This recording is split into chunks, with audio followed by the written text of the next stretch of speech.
Hi guys! Today I'm reviewing the Ninja Air Fryer. 13.5 inches tall, 11 inches wide, and 13 inches deep. The cord length is 31 inches. It's about 100 degrees out today, so I figured this was the perfect time to review this air fryer. I don't want to cook anything in my regular oven, it's just too hot. The Ninja comes with this basket. The ceramic coated basket holds 4 quarts. Steel multi-layer rack.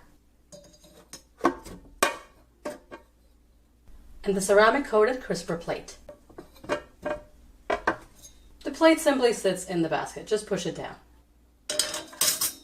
You can use the rack on top of the plate to cook more food. When you first get the unit, wash the basket, crisper plate, and rack in warm soapy water and dry. They're also dishwasher safe. You can put food directly in the basket, on top of the crisper plate or rack, and just slide the basket into the unit. If you're using your own baking dish, you don't have to use the crisper plate. The unit comes with a user manual and a quick start guide. There's a cooking chart with time and temperature for different meat, frozen foods, and fruits and vegetables. There are also 20 recipes for French fries, jerky, chicken, fish, and dessert like brownies and baked apples. There's an air intake vent on top, so don't block it. There's also an air outlet unit in the back. When you're using the unit, make sure you don't put it against a wall. There should be space around it for air circulation. The control panel has different function buttons for air fry, roast, dehydrate, and reheat. Temperature arrows to adjust temperature, and time arrows to adjust cooking time with any function. The start pause button is to start or stop cooking, and the power button is to shut off the unit. If you don't use the unit for 10 minutes, it goes into standby mode. When you use any function, heat for 3 minutes before cooking. When you use any function, the default temperature is going to be displayed. With roast, the maximum temperature is 400 degrees Fahrenheit, and the minimum is 250 degrees Fahrenheit. For air fry, the default is 390 degrees Fahrenheit, goes up to 400, and the minimum is 300. For dehydrate, you can go down to 105 degrees and go up to 195. For reheat, the default is 350, you can go down to 270 and go up to 400.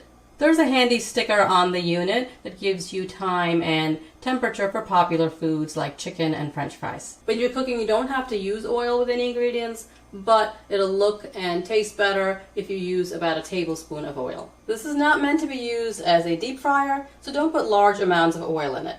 To clean, you can hand wash the basket, plate, and rack, or put them in your dishwasher. The outside of the unit can be cleaned with a damp cloth. To get rid of any food residue, you can clean the heating element with a brush. Let's try making frozen mozzarella sticks. I've put the crisper plate in the basket. According to the booklet, frozen mozzarella sticks should be air fried at 375 degrees Fahrenheit for 8 to 10 minutes. For an 11-ounce box, I'll heat the unit for 3 minutes, press on, air fry, temperature is 375, 3 minutes, and start. The timer counted down, and now we can cook the mozzarella sticks. The outside of the unit does get hot. The basket is also very hot. This is an 11-ounce box of frozen mozzarella sticks. It's best if food is in a single layer.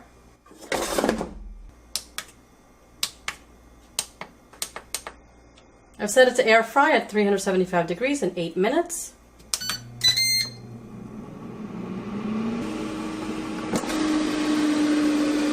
There were about 30 seconds left on the timer. I did smell the mozzarella sticks, so I figured they were done. They definitely look done, and there's a little bit of cheese coming out of one of them, so I know they're done. You could press start, pause anytime to pause cooking, take the basket out, check the food. When you put the basket back in, press start, pause again, and it'll just finish the rest of the cooking time. Turn the unit off. The outside again is very hot, so use oven mitts if you're going to move the air fryer. Use non-stick tongs to remove any food because the plate is non-stick. You don't want to scratch the surface. All of them are intact except for 2 with the cheese oozing out. They're perfectly cooked and crispy. So mozzarella sticks are done in 7 minutes. There's some crumbs and grease on the plate. I'll wash it off, and next we'll make French fries. Wait till the plate cools down to remove it. It does pull straight up. For French fries, it's recommended to cut the potatoes into thin sticks, about 2 inches long. Since my potatoes are very long, I'm just going to cut them in half. And that's about 2 inches. I'm using 1 pound of peeled russet potatoes. I've soaked the potatoes in cold water for 30 minutes. Drain them and pat them dry with paper towels.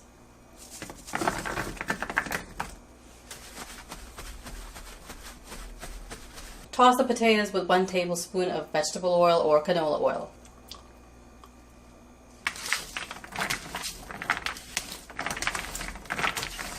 I've put the crisper plate in the basket.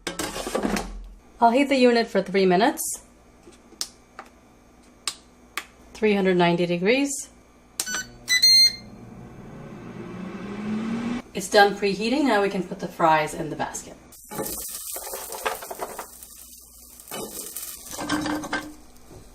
Just shake them to make sure they're even. They won't be in a single layer. Halfway through cooking, you can shake the fries or toss them with tongs. Air fry the potatoes at 390 degrees for 20 to 25 minutes. I'll set the timer to 22 minutes.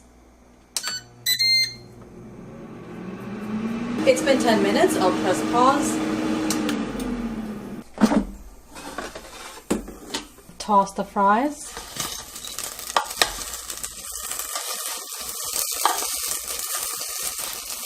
You can see the fries on top were golden brown.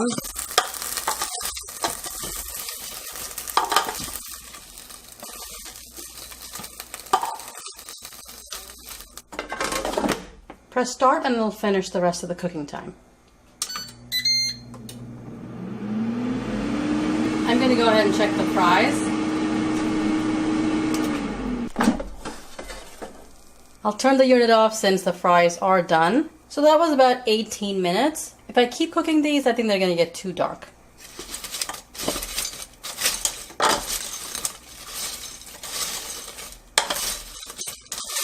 Most of them are golden. You can see some of them are white,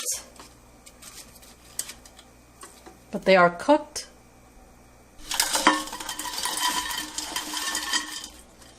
A little salt.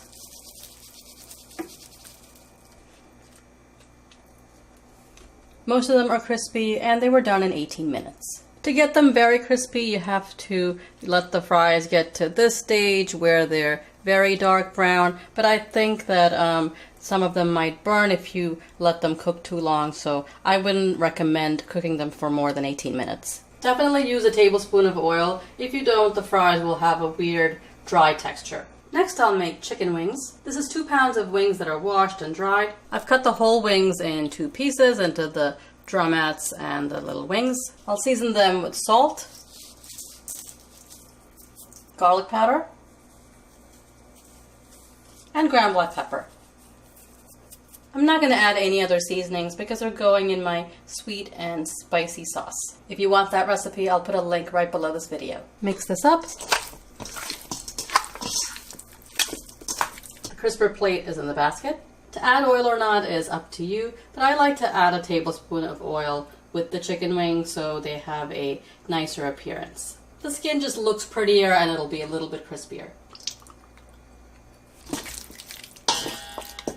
Again, heat the unit for 3 minutes first. 3 minutes are up, we'll put the chicken in.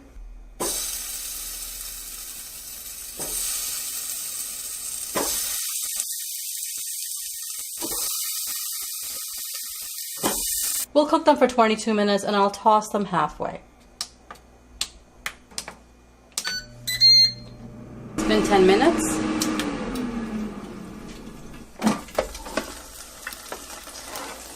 You can see the chicken is getting golden brown on top. The ones on the bottom are white.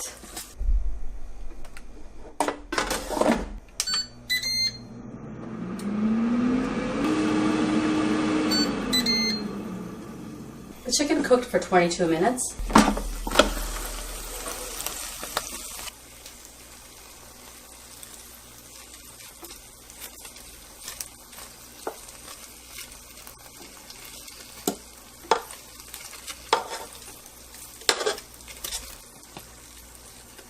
They're all golden brown on at least one side.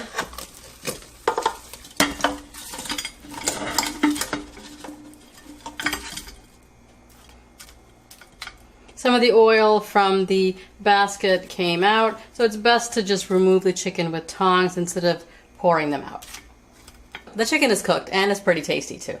Is it as crispy as deep fried chicken wings? Of course not. But it is crispy, and they're fully cooked in 22 minutes. These are regular wings. Some chicken wings are very big, and if you're getting those, then I would suggest cooking them for a few more minutes. So you saw how the Ninja did on the frozen mozzarella sticks, French fries, and chicken wings. As for the volume, when the Ninja is on, it sounds like a loud fan. It's not too loud, but you could definitely hear it. So this Ninja can make a pound of French fries in under 20 minutes, and 2 pounds of chicken wings in 22 minutes. If you want to get this Ninja, I've put a link right below this video. If you're interested in comparing it to other popular air fryers, I will include a list of the reviews I've done right below this video. As always, I hope you found this review helpful. If you did, give it a thumbs up and subscribe for more reviews. I'll see you next time. Thanks for watching.